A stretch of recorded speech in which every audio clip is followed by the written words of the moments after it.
Hello, my dear friends. This is Suburaj Rajan. Guys, இன்னைக்கு நம்ம என்ன பேச போறோம்னு பாக்கும்போது நான் பேசிட்டு இருக்கேன் இல்லையா, அது வந்து பார்த்தோம்னா எப்படி உங்களுக்கு கேக்குது? அந்த சவுண்ட் மூலமா தான், ஒலி. அந்த ஒலி வந்து எப்படி உருவாகுது? நாம பேசுறதுக்கு நம்ம உடம்புல இருக்கக்கூடிய ஒரு உறுப்பு வந்து உதவிட்டு இருக்கும். அந்த உறுப்பு என்ன? அந்த உறுப்பு வந்து எப்படி செயல்படுது? எப்படி வந்து அந்த உறுப்பு வந்து பார்த்தோம்னா ஒரு சவுண்டை உருவாக்குது. ஒரு ஆணா இருக்கலாம், பெண்ணா இருக்கலாம், ஒரு குழந்தைங்களா இருக்கலாம், ஒரு திருநங்கையா இருக்கலாம். ஸோ இவங்களுக்குலாம் வந்து பார்த்தோம்னா வேறுபட்ட விதமான ஒரு குரல் இருக்கு. அந்த வெவ்வேறு விதமான குரல்கள், அந்த சவுண்ட் வந்து எப்படி உருவாகுது, அதற்கான காரணம் என்ன அப்படிங்கிற மாதிரி ஒலி சவுண்டை பத்தி இருக்கிற ரொம்ப பேசிக்கா எல்லாருமே தெரிஞ்சுக்க வேண்டிய விஷயங்களை நான் வந்து பார்த்தோம்னா இன்னைக்கு இந்த ஒரு வீடியோல சொல்ல போறேன். பார்க்கலாம், ஓகேங்களா? Let's go.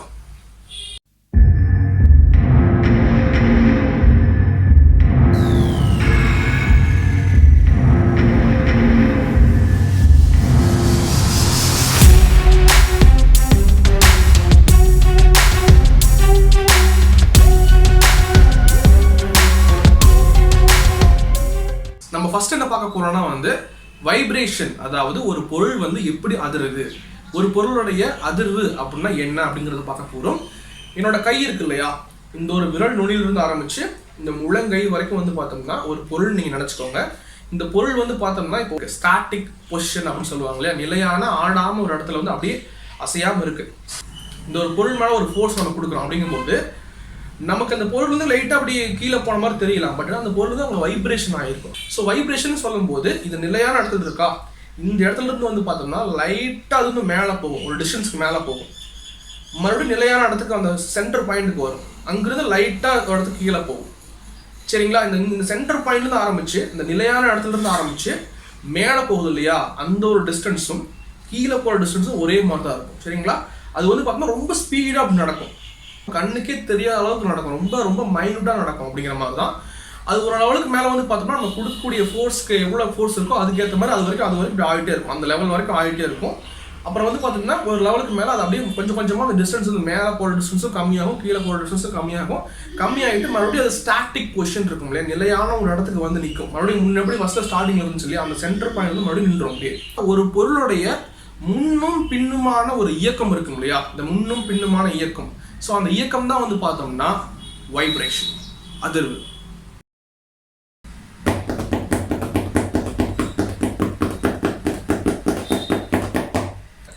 ஸோ இந்த ஒரு பொருள் நான் வந்து அடிக்கிறேன், ஒரு சவுண்ட் கேட்குது இல்லை, உங்களுக்கும் கேட்டிருக்கோம் இல்லையா. இப்போ நான் வந்து பார்த்தோம்னா இந்த ஒரு பொருள் வந்து எதுவுமே நான் அடிக்கவே இல்லை, கையை மட்டும் நான் சும்மா வைக்கிறேன். இப்போ வந்து எந்த ஒரு டிஃப்ரென்ஸ் தெரியாது. ஆனால் வந்து இந்த பொருள் அப்படி அடிக்கும் பொழுது என்ன ஆகுதுன்னா எனக்கு இந்த கையில் வந்து பார்த்தோம்னா ஒரு வைப்ரேஷனை ஃபீல் பண்ண முடியும். அப்படின்னா என்ன அர்த்தம்? ஒரு பொருளை நம்ம வந்து அடித்தா சவுண்ட் உருவாகுது அப்படிங்கிற மாதிரி நம்ம தெரிஞ்சு வச்சுருப்போம், எல்லாருமே சொல்லிட்டு இருப்போம். ஆனால் அதை வேறு மாதிரியும் சொல்லலாம். ஒரு பொருள் நம்ம அடிக்கும் பொழுது ஏற்படக்கூடிய அந்த பொருளில் ஏற்படக்கூடிய ஒரு அதிர்வு வைப்ரேஷனால தான் வந்து பார்த்தோம்னா அங்கே சவுண்ட் உருவாகுது. இந்த ஒரு பொருளில் உருவாகக்கூடிய ஒரு சவுண்டு வந்து எப்படி என் காதுக்கு வருது அப்படின்னு பார்க்கும்போது இந்த பொருளுக்கும் என் காதுக்கும் நடுவில் வந்து ஒரு ஊடகம் இருக்குது, ஒரு ஒளி சவுண்டு வந்து பயணிக்கக்கூடிய ஒரு ஊடகம், ஒரு பொருள் இருக்கு. இங்க என்ன பொருள் இருக்கு? காத்து இருக்கு. சரிங்களா? காத்துல வந்து பார்த்தோம்னா சவுண்ட் வந்து பயணிக்கும். இதே மாதிரி வந்து பார்த்தோம்னா நீர்ல பயணிக்கும். திடப்பொருட்கள் இருக்கும் இல்லையா, ஒரு மரமா இருக்கலாம், இல்லை வந்து ஒரு இரும்பா இருக்கலாம், திடப்பொருட்களையும் வந்து பார்த்தோம்னா சவுண்ட் வந்து பயணிக்கும். ஸோ இந்த ஒரு சூழ்நிலையில வந்து பார்த்தோம்னா ஒளி பயணிக்கக்கூடிய ஒரு ஊடகம், ஒரு பொருள்னு பார்க்கும்போது காத்தின் வழியா வந்து ஒளி பயணிச்சு என் காதுக்கு வருது. என் காது வந்து பார்த்தோம்னா அந்த ஒளி வந்து உள்வாங்கி அதை மூளைக்கு அனுப்பி நமக்கு வந்து உணர வைக்குது. இந்த மாதிரி ஒரு ஒளி வந்து நாங்கள் கட்டிட்டு இருக்கேன் அப்படின்னு உணர வைக்குது. அப்படிங்கிறது தான் ஒரு ஒளி உருவாகிறதுக்கு வந்து பார்த்தோம்னா ஒரு பொருள் வந்து வைப்ரேஷன் ஆகணும். அதே சமயத்தில் அந்த ஒளி வந்து பயணிச்சு போகிறதுக்கு ஒரு ஊடகம் இருக்கணும். காற்று, நீர், திடப்பொருட்கள், இந்த மாதிரி ஒரு ஊடகம் இருக்கணும். கைஸ், இப்போ வந்து நம்ம கிட்ட வந்து பார்த்தோம்னா ஒரு குச்சி இருக்கு. இந்த குச்சிக்கும் அந்த மனுஷனுக்கும் நடுவில் கொஞ்சம் கேப் இருக்கு. அந்த கேப்ல வந்து காத்து இருக்குன்னு வச்சுக்கலாம். சரிங்களா? இப்போ நம்ம அந்த குச்சியை வந்து பார்த்தோம்னா ஓங்கி நம்ம அடிக்கிறோம், இல்லை வந்து இழுத்து விடுறோம். அப்படிங்கும்போது அந்த குச்சியிலிருந்து ஒரு சவுண்ட் வரும். அதாவது அப்படின்னா என்ன அர்த்தம்? அந்த குச்சி வந்து ஒரு வைப்ரேஷன் ஆகும், அதிர்வாகும். அப்படிங்கிற மாதிரி தான் அது நம்ம கண்ணுக்கு தெரிகிற மாதிரி ரொம்ப விசிபிளாகவும் இப்படி வைப்ரேஷன் ஆகலாம், அல்லது ரொம்ப மைனூட்டாகவும் வைப்ரேஷன் ஆகலாம், கண்ணுக்கு தெரியாத அளவுக்கு. சரிங்களா? அந்த வைப்ரேஷன் எப்படி இருக்கும்? இந்த குச்சி வந்து பார்த்தோம்னா முன்னும் பின்னுமாக, அதாவது முன்னாடி இப்படி வரும், பின்னாடி இப்படி லைட்டாக வந்து மூவ் ஆகும், இப்படி முன்னா அப்படி மூவ் ஆகும். இந்த ஒரு குச்சி வந்து வைப்ரேஷன் ஆகுறதுனால அந்த ஒரு வரக்கூடிய சவுண்ட் வந்து அந்த காற்றின் மூலமாக தான் பயணிச்சு நம்மளோட காதுக்கு வந்து அடையுது. இந்த உலகத்தில் இருக்கிற எல்லா பொருட்களுக்குமே வந்து பார்த்தோம்னா அணுக்கள் மூலமாக தான் ஆனது. ஆட்டம் அப்படின்னு சொல்லுவோம் இல்லையா? 2 அல்லது அதற்கு மேற்பட்ட அணுக்கள் வந்து சேரும் பொழுது அதை நம்ம மூலக்கூறுன்னு சொல்லுவோம். அப்படிங்கும் போது ஒவ்வொரு பொருளுக்குமே வந்து பார்த்தோம்னா ஒரு டேபிளா இருக்கலாம், மனுஷனா இருக்கலாம், ஒரு லேப்டாப்பா இருக்கலாம், இல்லை ஒரு பேப்பரா இருக்கலாம், எல்லா பொருளுக்குமே வந்து பார்த்தோம்னா அதற்குன்னு ஒரு தனித்துவமான ஒரு மூலக்கூறு இருக்கும். அந்த மூலக்கூறுகள்லாம் சேரும் பொழுதுதான் வந்து பார்த்தோம்னா நமக்கு அந்த பொருள் வந்து தெரியுது நம்ம பார்க்குற மாதிரி. அப்படிங்கும்போது காற்று வந்து பார்த்தோம்னா காற்று மூலக்கூறுகள் அப்படின்னு சொல்லுவாங்க இல்லையா? ஏர் மாலிகூல்ஸ் அப்படின்னு சொல்லுவாங்க. அந்த காற்று மூலக்கூறுகள்லாம் வந்து சேரும் பொழுதுதான் அது காற்றா வந்து உருவாயிருக்கு. நம்ம கண்களுக்கு காற்று மாதிரி தெரியும். காற்றோட ஒரு நேச்சுரலான ஒரு பண்பு, அதாவது இயற்கையான ஒரு பண்பு வந்து பார்த்தோம்னா காற்று வந்து சில இடங்கள்ல அடர்த்தியாகவும் இருக்கும், சில இடங்கள்ல வந்து அடர்த்தி கம்மியா லேசான ஒரு காற்றாக இருக்கும். அடர்த்தியான காற்றுன்னு வச்சுக்கோங்களேன், அந்த இடத்துல இருக்கக்கூடிய அந்த காற்று மூலக்கூறுகள்லாம் ரொம்ப நெருக்கமா இருக்கும். அதுதான் வந்து அடர்த்தியான காற்று. அடர்த்தி கம்மியான லேசான காற்று இருக்கும்போது அந்த காற்று மூலக்கூறுகளுக்கு நடுவில் இருக்கிற அந்த இடைவெளி வந்து ரொம்ப அதிகமா இருக்கலாம், ஓரளவுக்கு அதிகமா இருக்கும், லேசா இருக்கும். அங்கங்கதான் வந்து காற்று மூலம் இருக்கும்போது லேசா இருக்கும். சரிங்களா? என்னோட ஃபேஸுக்கு முன்னாடி இப்போ இந்த இடத்துல வந்து ஒரு அது அடர்த்தி அதிகமான காற்று இருக்குன்னு வச்சுக்கோங்களேன், இங்க வந்து அடர்த்தி கம்மியான காற்று இருக்கு. அப்படிங்கும்போது இந்த மாதிரி ஒரு சூழ்நிலை வந்து உருவாகலாம், இயற்கையில வந்து உருவாகலாம். இப்ப என்ன தெரியுமா, அந்த இடத்துல 2 இடத்துலயுமே ஒரே மாதிரியான அடர்த்தி உள்ள காற்று எப்ப உருவாகுதோ அது வரைக்குமே வந்து அந்த காற்று வந்து இந்த அடர்த்தி அதிகமான இடத்துல இருந்து அடர்த்தி கம்மியான இடத்துக்கு அப்படி டிரான்ஸ்ஃபர் ஆகிட்டே இருக்கும், அப்படி ஷேர் ஆகிட்டே இருக்கும். 2 இடத்துலயும் ஒரே மாதிரியான அடர்த்தி வரும்போது கண்டிப்பா அங்க ஷேர் ஆகுறது ஸ்டாப் ஆயிடும். ஆல்மோஸ்ட் நம்ம சுத்தி இருக்கிற எல்லா இடங்களிலுமே வந்து அது நடந்துட்டு தான் இருக்கும். இந்த குச்சிக்கும் அந்த ஒரு மனுஷனுக்கும் நடுவில் வந்து பார்த்தோம்னா ஒரே மாதிரியான அப்ராக்சிமேட்டா ஒரே மாதிரியான ஒரு அடர்த்தி கொண்ட ஒரு காற்று வந்து இங்க இருக்கு. இந்த நடுவில் நிறைய வந்து ஏர் மாலிகூல்ஸ் இருக்கு. இந்த குச்சி வந்து வைப்ரேஷன் ஆகும், என்ன ஆகும், முன்னாடி பின்னாடி வரும் இல்லையா? சப்போஸ் இந்த குச்சி வந்து முன்னாடி பின்னாடி போயிட்டு இருக்கும்போது முன்னாடி வரும் இல்லையா, அந்த டைம்ல என்ன ஆகும்னு சொல்றப்போ ஒரு பொருள் தள்ளுனா அந்த பொருள் வந்து அப்படியே நசுங்கி போற மாதிரி ஆகும் இல்லையா? ஒரு பேப்பர் இருக்கு, பேப்பர் வச்சு நம்ம அப்படியே லைட்டா அப்படியே அமுத்துறோம்னா அது நசுங்கி போகும், சுருக்கமாயிரும், நெருக்கமாகும். அப்படிங்கிற மாதிரி தான். அதே மாதிரி தான் இந்த ஒரு குச்சி வந்து இப்படி வைப்ரேஷன் ஆகும்போது முன்னாடி இந்த குச்சி வரும்போது என்ன ஆகுதுன்னா அந்த குச்சிக்கு பக்கத்தில் இருக்கிற அந்த ஏர் மாலிகூல்ஸ் இருக்கும் இல்லையா, காற்று மூலக்கூறுகளை அது வந்து அமுத்தும், ஒரு ப்ரெஷரை காற்று மூலக்கூறுக்கு மேல கொடுக்கும் இந்த குச்சி. அப்படிங்கும்போது இந்த குச்சிக்கு கிட்ட இருக்கிற அந்த காற்று மூலக்கூறுகள்லாம் வந்து கம்ப்ரஸ் ஆன ஒரு ஏர் மாதிரி மாறிடும். அதாவது நெருக்கமான ஒரு மூலக்கூறுகள் இந்த இடத்துல மாறி அந்த ஒரு ஃபிராக்ஷன் ஆஃப் செகண்ட்ல ஒரு மூலக்கூறு இங்க இருக்கு, இதுக்கப்புறமா ஒரு மூலக்கூறு இருக்கு. இந்த குச்சி வந்து பார்த்தோம்னா இங்க இருக்கிற மூலக்கூறை வந்து இப்படி அம்மு தள்ளும் போது என்ன ஆகுது, இந்த மூலக்கூறு போய் இதுக்கு பக்கத்தில் இருக்கிற மூலக்கூரை தள்ளும். அந்த ஒரு ப்ரெஷர் வந்து அப்படியே டிரான்ஸ்ஃபர் ஆகும், இங்க இருந்து இங்க ப்ரெஷர் வந்து இங்க வரும். அப்படிங்கும்போது இந்த ப்ரெஷர் இங்க வரும்போது இங்க வந்து பார்த்தோம்னா கொஞ்சம் நெருக்கமான ஒரு மூலக்கூறை மாறும் ஒரு ஃபிராக்ஷன் ஆஃப் செகண்ட்ல. இந்த ஒரு ப்ரெஷர் வந்து இங்க வரவே பார்த்தோம், அந்த ஒரு ஃபிராக்ஷன் செகண்ட்ல இந்த குச்சி இங்க பின்னாடி வந்துடும் கொஞ்ச நேரத்திலேயே. வரும்போது என்ன ஆகும்னு வச்சுக்கோங்களேன், இந்த இடத்துல வந்து பார்த்தோம்னா என்ன ஆயிருக்கும், ஒரு அந்த ஒரு கம்ப்ரெஷன், அந்த ஒரு அழுத்தம் வந்து கொஞ்சம் கம்மியாகும், ப்ரெஷர் கம்மியாகும். ப்ரெஷர் கம்மியாகும்போது வந்து பார்த்தீங்கன்னா இந்த இடத்துல வந்து அந்த ஒரு ஏர் மாலிகூல்ஸோட அந்த கேப் வந்து அதிகமாகும். அதாவது டென்சிட்டி கம்மியாக லேசான ஒரு காற்றா இங்கே மாறிடும். ஆனால் அதுக்கு முன்னாடியே வந்து பார்த்தோம்னா இங்கே அமுத்ததுனால ஏற்படக்கூடிய அந்த ப்ரெஷர்னால இந்த ப்ரெஷர் இங்கே டிரான்ஸ்ஃபர் ஆகி இங்கே வந்து பார்த்தோம்னா ப்ரெஷர் அதிகமாகிற ஒரு காற்றா இருக்கும். இங்கே வந்து லேசான காற்றா மாறிடும். ஆனால் வந்து இது கொஞ்ச நேரம் கழிச்சு பின்னாடி வந்துருச்சு. அப்புறம் இந்த ப்ரெஷர் வந்து பார்த்தோம்னா அடுத்த இங்க இருக்கிற ஏருக்கு மூவ் ஆகும், இந்த இடத்துல வந்து ப்ரெஷரான காற்றா மாறும், ரொம்ப நெருக்கமாக மாறும். அதே சமயத்தில் இது வந்து இது முன்னாடி வரும். அப்படிங்கும்போது இந்த இடத்துல ப்ரெஷராக மாறும்.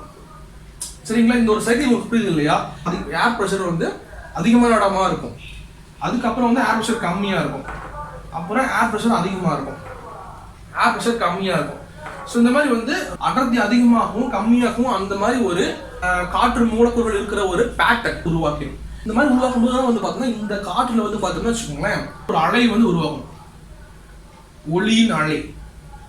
இந்த வேறுபட்ட ஒரு அடர்த்தி கொண்ட காற்றோட ஒரு பேட்டர்ன் இருக்கு இல்லையா, ஒரு கோலம் மாதிரி பேட்டர்ன் வந்து நம்மளோட காதுக்கு வந்து படும்போது அது வந்து ஒரு சவுண்டா இருக்கும். நம்மளோட பேண்ட் மேல கையை வச்சு 2 கையை நம்ம வந்து கொஞ்சம் கேப் விட்டு வைக்கணும். வச்சுட்டு நம்ம உள்நோக்கி வந்து ஒரு ப்ரெஷர் கொடுத்து அழுத்தும் போது என்ன ஆகுது, நடுவில் வந்து பார்த்தோம்னா ஒரு வேவ் ஃபார்ம் மாதிரி வரும்.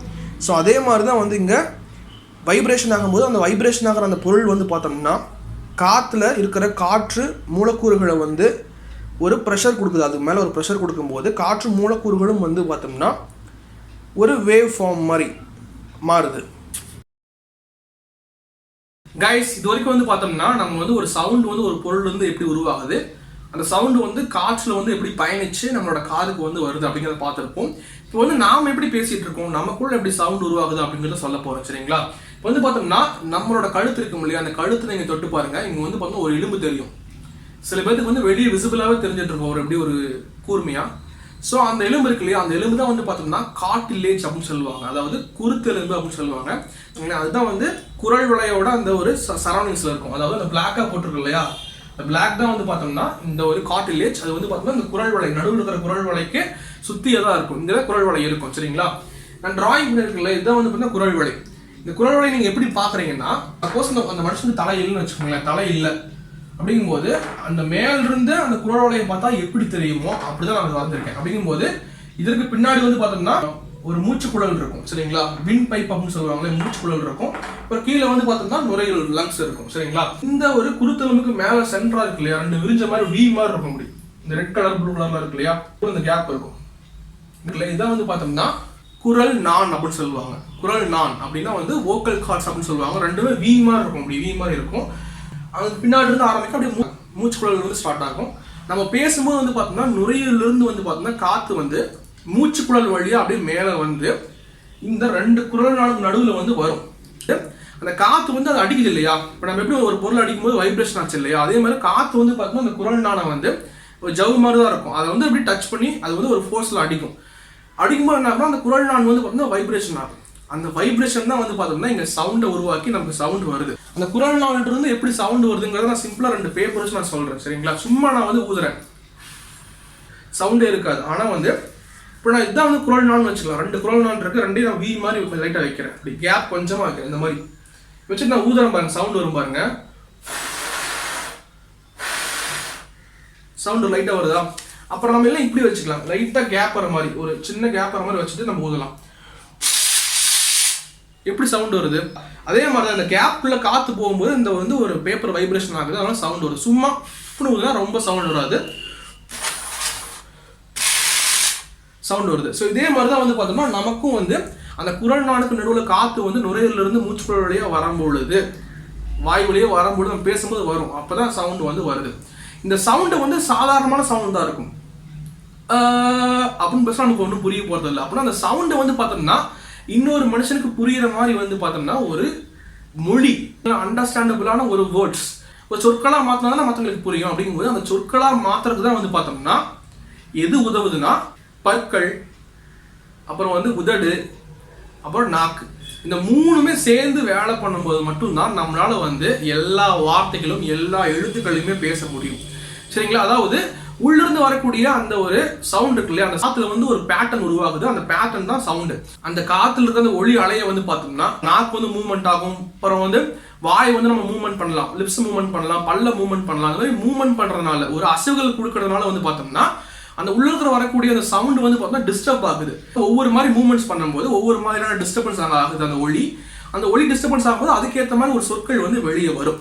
ஒரு உதாரணம் சொல்ல போனா வச்சுக்கோங்க, தமிழ்ல வந்து பார்த்தோம்னா வச்சுக்கோங்களேன், லா சொல்றோம் இல்லையா, லா சொல்லும் போது நம்ம வந்து வெறும் ஆன்னு சொல்லிட்டு ஒரு சவுண்ட் வருது. ஆனா நாக்கு இருக்குல்ல, நாக்கு வந்து பார்த்தோம்னா மேல நான் தூக்குறேன், இந்த கூரை மாதிரி இருக்குல்ல, ரூஃப் இருக்கு இல்லையா, அதை டச் பண்றேன், லா லா. இது ஒரு மூவ்மெண்ட்ஸ். இந்த மூவ்மெண்ட் பண்றதுனால வந்து அந்த ஒளி டிஸ்டர்பன்ஸ் பண்றேன். அந்த ஒளி ஆங்கிற ஒளி டிஸ்டர்பன்ஸ் பண்ணும்போது லாவா மாறுது. இல்ல லிப்ஸ் இருக்கு இல்லையா, லிப்ஸை வச்சு நம்ம வந்து சில வார்த்தைகளை கொண்டு வர முடியும். லிப்ஸை வந்து நம்ம மூடுறதுனால ஆங்கும் போது ஆண்டா வரும், மா. லிப்ஸை நம்ம மூடி திறக்கும் போது அது வந்து மாவா மாறிடும். உதடுகளை குவிச்சு நம்ம வந்து சில வார்த்தைகள் கூட சொல்லுவோம், யூ.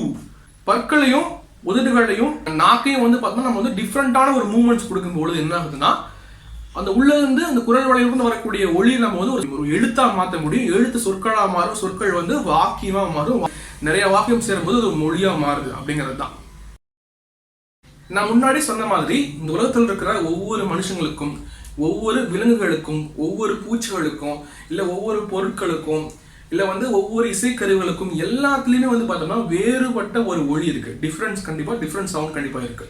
இந்த டிஃப்ரெண்ட் சவுண்ட் வந்து எப்படி உருவாகுதுன்னா சவுண்டோட 2 பண்புகள் இருக்கு. சரிங்களா? அந்த 2 பண்புகளும் வந்து பார்த்தோம்னா ஒவ்வொரு வேறுபட்ட ஒளியிலையும் வந்து வெவ்வேறு விதமான அளவுல இருக்கு. ஒரு ஒளி அலை வந்து எப்படி இருக்கும்னா ஒரு சென்டரா ஒரு கோடு போடுறோம், கோடு போட்டு இப்படி இருக்கும். சரிங்களா? இப்படிதான் இருக்கும். ஒரு ஒளி அலை இப்படி இருக்கும்போது இப்போ இந்த சென்டரா ஒரு கோடு போட்டிருக்கோம் இல்லையா, இந்த இடத்துல இருந்து ஆரம்பிச்சு இந்த ஹைட் இருக்கு இல்லையா, இந்த ஒரு ஒளி அலையோட ஒரு ஹைட், இந்த ஹைட் தான் வந்து பார்த்தோம்னா இந்த ஒளி அலையோட ஆம்ப்ளிடியூட்னு சொல்லுவாங்க. ஆம்ப்ளிடியூட் அதாவது வீச்சு அப்படின்னு சொல்லுவாங்க தமிழ்ல.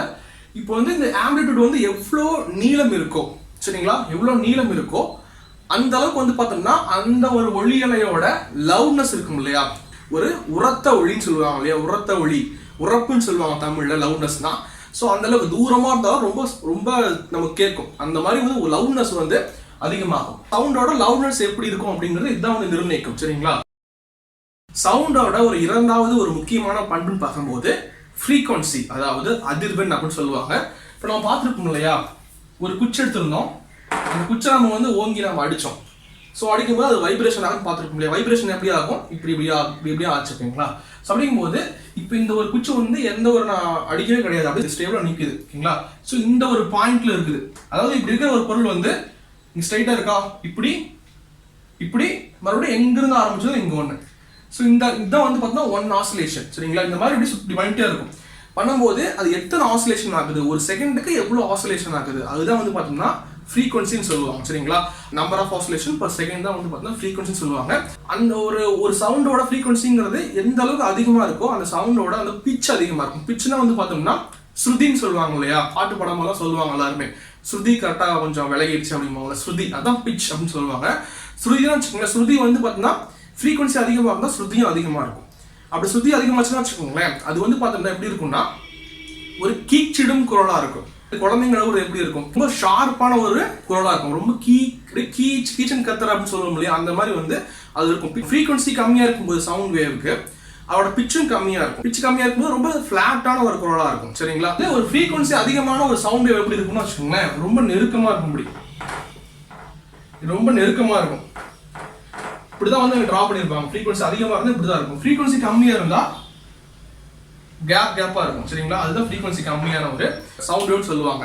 அப்படின்னு பார்க்கும்போது ஒரு ஆண்களுக்கும் பெண்களுக்கும் வந்து ஒரு குரல் வேறுபடுதுன்னு சொல்லும்போது பெண்களோட குரலோட ஃப்ரீக்வன்சி அதிகம், அதனால அவரோட பிச்சும் அதிகமாக இருக்கும். அப்படிங்கும்போது அவங்களோட குரல் வந்து ரொம்ப கீச்சிடும் குரலாக இருக்கும், ரொம்ப ஷார்ப்பாக இருக்கும். அதனால தான் அவங்களோட குரலில் வந்து பாட்டு பாடும்போது சூப்பராக இருக்கும். ஆண்களுக்கு வந்து பார்த்தோம்னா அப்படி கிடையாது, அவங்களோட குரலோட ஃப்ரீக்வன்சி ரொம்ப கம்மியாக இருக்கும், பிச்சும் கம்மியாக இருக்கும். அப்படிங்கும்போது அவங்க வந்து கொஞ்சம் ஃப்ளாட்டான குரலாக இருக்கும், அப்படியே சாஃப்டாக ஒரு மாதிரி டல் ஆகிற மாதிரி தான் அவங்களோட குரல் கண்டிப்பாக மோஸ்ட்லி இருக்கும். சரிங்களா, இசைக்கருவிகள் இருக்கும் இல்லையா, இசைக்கருவிகள் நம்ம வந்து எக்ஸாம்பிளாக சொல்லும் போது ட்ரம்ஸ் இருக்கும் இல்லையா, ட்ரம்ஸோட சவுண்ட் ஃப்ரீக்வன்சி வந்து ரொம்ப கம்மி, பிச்சும் கம்மியாகிறதுனால அந்த சவுண்ட் வந்து பிச் கம்மியான சவுண்டு. ட்ரம்ஸ் வந்து அது ரொம்ப ஷார்ப்பாக இருக்காது. சரிங்களா, கீச்சிடும் குரல் மாதிரி இருக்காது. அதே வந்து ஒரு விசில் இருக்கும் இல்லையா, விசிலோட சவுண்ட் எப்படி இருக்கும், ஷார்ப்பாக இருக்கும். அப்படியே வந்து அதுல வந்து பிச்சு ரொம்ப அதிகமாக இருக்கும், ஃப்ரீக்வன்சி அதிகமாகிறதுனால பிச்சும் ரொம்ப அதிகமாக இருக்கும். இதுதான் வந்து காரணம்.